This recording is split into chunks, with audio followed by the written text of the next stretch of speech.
Supreme court के justice अतर मिनल्लाह ने New York में सिटी न्यूयॉर्क बार से खिताब करते हुए कहा है कि सुप्रीम कोर्ट के पास गैर आइनी इक़दामात या आइन की पामाली को तहफ़्फ़ुज़ देने का कोई इख्तियार नहीं रहा।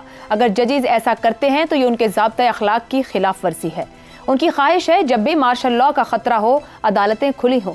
काश अदालतें 5 जुलाई को खुली होती जब ज़ियाउल हक ने मुंतखब वज़ीर आज़म को हटाया। काश ये अदालतें 12 अक्टूबर 1999 को खुली होती जब मुशर्रफ मुंतखब वज़ीर आज़म को हटा रहे थे।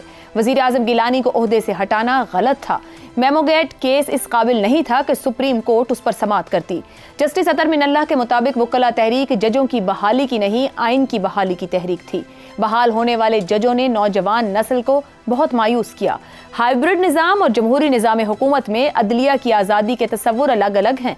सुप्रीम कोर्ट के एक इंतहाई मुअज़्ज़ज़ जज साहिब की तरफ से पाकिस्तान के अदालती निज़ाम, मुतनाज़ अदालती फैसलों के हवाले, मुंतखब हुकूमतों की नाअहली के बारे में ऐसे सवालात उठाना इंतहाई मायने ख़ेज़ है।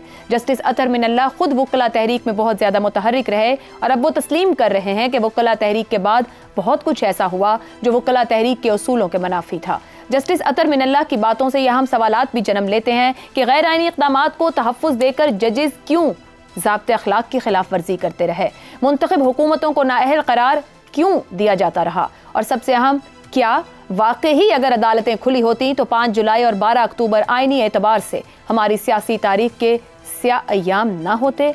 इसी मामले पर पैनल की राय सवाल इस तरह से, ख्वाहिश है जब मार्शल लॉ का खतरा हो अदालतें खुली हों। जस्टिस अतर मिनल्लाह, क्या खुली अदालतें वाकई गैर आइनी इक़दामात का रास्ता रोक सकती हैं?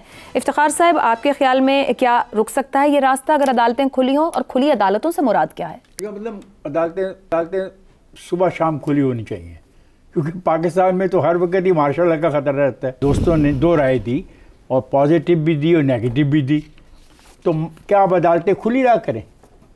क्या लॉजिक है, क्या जवाब है? ये बातें क्यों कहते हैं वहाँ पे जाके? क्योंकि जो ऑडियंस उनकी उसको होती है वो पढ़ी लिखी ऑडियंस होती है। वो ऑडियंस बुनियादी सवालात करती है। वहाँ पे ऑडियंस को खुश करने के लिए, ऑडियंस को बताने के लिए ये बातें की जाती हैं। काश ये पाकिस्तान की आवाम को भी वैसी ऑडियंस समझे। नहीं, अगर खुली अदालतों में भी जस्टिस मुनीर, मौलवी मुश्ताक, जस्टिस अनवार जैसे लोग हों, जस्टिस बददयाल, तो फिर क्या?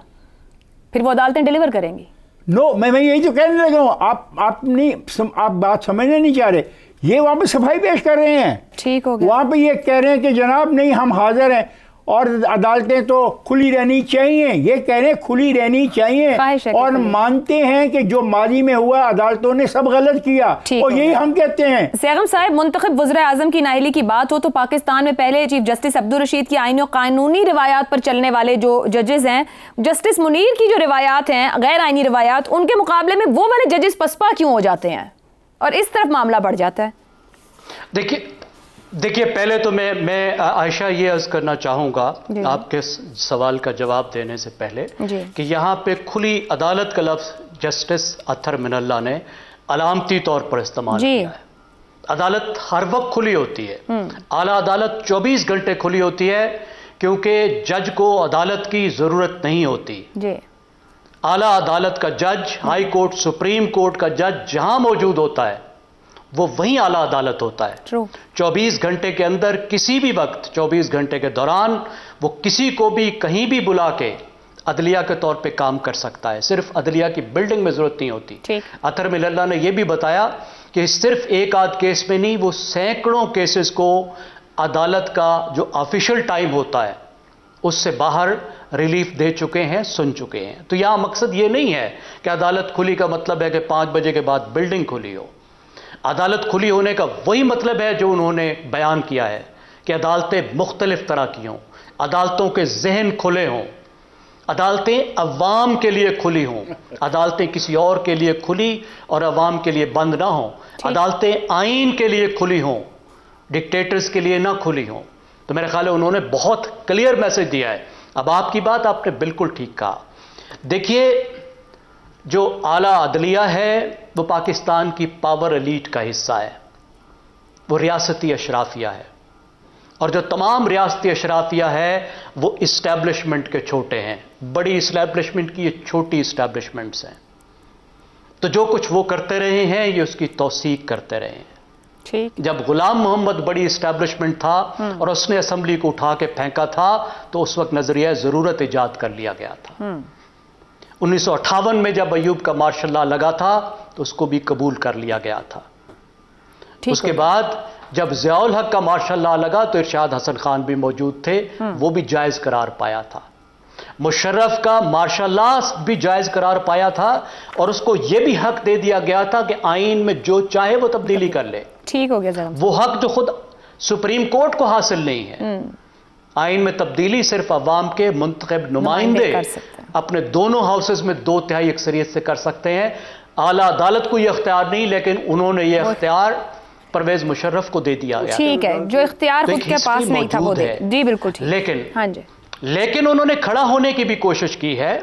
अब आप देखिए 7 अप्रैल 2022 को जब इमरान खान ने असेंबली को तोड़ा गैर आईनी तौर पे, तो उसको उन्होंने ख़त्म किया। उससे पहले 2007 में जब परवेज मुशर्रफ ने अदालतों पर चढ़ाई की तो उस वक्त जज खड़े हुए। ठीक हो गया ज़ैगम साहब। ऐसे मिसालें कम हैं, लेकिन मेरे ख्याल में एक अच्छी बात उन्होंने की है, be true to your words. ठीक है जी, क्योंकि आला अदलिया के अलावा हमारे पास कोई आर्बाइटर नहीं है। फाइनल आर्बाइटर जो है वो आला अदलिया ही है। ठीक है ज़ैगम साहब। अफसार साहब, जस्टिस अतर मिनल्ला साहब ने फरमाया कि हाइब्रिड निज़ाम और जमहूरी निज़ाम हुकूमत में अदलिया की आज़ादी के तस्वुर अलग अलग हैं। आपके ख्याल में आज अदलिया की आज़ादी का तस्वुर क्या है? आज अदलिया की आज़ादी का तस्वर ये है कि डिजिटल मीडिया पे किस किस्म का ट्रेंड चल रहा है। टीवी चैनल्स पे टिकर्स जो हैं किस सियासी जमात के फेवर में हैं, क्योंकि हमने मुअज़्ज़िज़ जजेस को ये कहते सुना है फ़ैसलों में कि हमें आवाम की उमंगों का भी ख्याल करना है। मैं तो ये सियासतदानों से सुना करता था, आवाम की उमंगों के लिए जजेस और जुडिशरी तो आइन और कानून पे काम करते हैं, के मुताबिक काम करते हैं, चाहे किसी को अच्छा लगे बुरा लगे। और बात तो ठीक ही है, उन्होंने अच्छी या बुरी का मैं फ़ैसला करने वाला कौन होता हूँ। न्यूयॉर्क की फ़िज़ा ही ऐसी है, वहाँ इंसान जाके उतरे तो उसे आज़ादी सी महसूस होती है। मेरी भी ख्वाहिश तो यही है कि मैं गर्मियाँ वहीं गुजारा करूँ, लेकिन कर नहीं सकता अभी क्योंकि आम शहरी हूँ पाकिस्तान का। बहरहाल उन्होंने वहाँ जाके ये बात की है तो मुझे अच्छा लगा है। और दो लेकिन उसमें पॉइंट मेरे जहन में आए। एक तो ये है कि अगर नहीं खुली थी अदालतें जिस वक्त का उन्होंने जिक्र किया, तो कम से कम काजी फायज़ ईसा की तरह बड़ा दिल करके जजेस माफ़ी मांग लें, अदलिया की मुश्तरका कलेक्टिव माफ़ी मांग लें कि हमने गलत किया और आइंदा नहीं करेंगे। आइंदा सोशल मीडिया देख के, डिजिटल मीडिया देख के, टीवी चैनल देख के, किसी की कॉल सुन के हम फ़ैसले नहीं करेंगे, बल्कि अपने ज़मीर और ज़मीर भी नहीं बल्कि आइन और कानून के मुताबिक करेंगे। और दूसरी बात, बहुत अच्छी बात है कि अदालतें खुलनी चाहिए, लेकिन अगर फ़र्ज़ करें अदालतें नहीं खुल सकती किसी डिक्टेटर के आने पे, तो उसकी वजारत का हल्फ भी नहीं उठाना चाहिए। ठीक, बस यही कहना। दुरुस्त हो गया। शहजाद साहब, जस्टिस अतर मिनल्ला ने तल्ख तारीख जो हमारी है उसके हक़ाइक़ तो बयान कर दिए। आपकी राय में अब की बार किसी भी गैर आइनी इक़दाम को तौसीक नहीं मिलेगी अदालत से? खुदा न खास्ता ऐसा कुछ। देखिए, जो अतर मिनल्ला साहब का जिक्र आपने सवाल में किया, उसमें तो ये जाहिर होता है कि जो जज साहिबान और जो सुप्रीम कोर्ट के जज साहिबान, सुपीरियर जुडिशरी के, वो जो अदालतों में नहीं कह सकते वो जाके बाहर तकरीरों में करते हैं। और तकरीरों में हर तरह के जज जाके हर तरह की गुफ्तगू करते हैं और उसके अंदर आपको दो नुक्ता नज़र सामने नज़र आते हैं। शायद अगर आज हमारी जुडिशरी का इम्तिहान है तो सबसे बड़ा इस डिवीज़न का इम्तिहान है कि उस पैराए में से जो कि आइन और कानून है, दो मुख्तलिफ आरा जजमेंट के तौर पे सामने आती हैं। मैं सिर्फ सुप्रीम कोर्ट के मुकदमों की बात नहीं कर रहा, मैं उन चीज़ों की बात कर रहा हूँ जो कि ये तकरीरों में जाके करते हैं और जहाँ जहाँ खड़े होकर ये तकरीरें करते हैं। आपने जिक्र किया उन तमाम हक़ाइक़ का जिसमें जस्टिस मुनीर का जिक्र किया। इसी जुडिशरी के जस्टिस कियानी साहब भी हैं, इसी के भगवान दास साहब भी हैं, इसी के जस्टिस या कॉर्नेलियस साहब भी इसी जुडिशरी के। तो वो मिसालें भी अपने तौर पे मौजूद हैं। तो पाकिस्तानियों को ये फैसला करना है या जुडिशरी को कि कौन सा रास्ता इन्होंने इख्तियार करना है। मुझे यूं लगता है कि जुडिशरी एक और कोशिश कर रही है कि अपना एक आज़ाद रोल किसी तरीके से लड़के, जिस तरीके से 2007 में उन्होंने एक कोशिश की थी आज़ाद जुडिशरी के लिए, आज फिर से वो एक और तरह से कोशिश कर रहे हैं। तो मेरा ख्याल है उसके ये बगैर देखे कि उनके फैसले किसके हक में जाते हैं, किसके खिलाफ जाते हैं। एक तो उसकी तौसीक और उनकी मदद करनी चाहिए, और ये पाकिस्तान के हक में बेहतर है, किसी इदारे या किसी पार्टी के हक की बात नहीं हो रही, पाकिस्तानियों के हक की बात हो रही है। दूसरी बात, अमेरिका का आइन 5 सफ़ों के ऊपर मुश्तमिल है सिर्फ। इंग्लैंड का, यूके का आइन किसी किताबी शक्ल में मौजूद ही नहीं है ही नहीं। लेकिन क्या है कि नीयतें ठीक होती हैं, रिवायतें साफ हैं, और जब नीयतें और रिवायतें साफ होती हैं और लोग किसी कानून को, जो कानून की शक्ल मौजूद है, उसके अंदर उसको फॉलो करते हैं, तो कभी गलती का एहतमाल ख़त्म हो जाता है। सिर्फ अपने किरदारों को और अपनी नीयतों को ठीक करने की बात।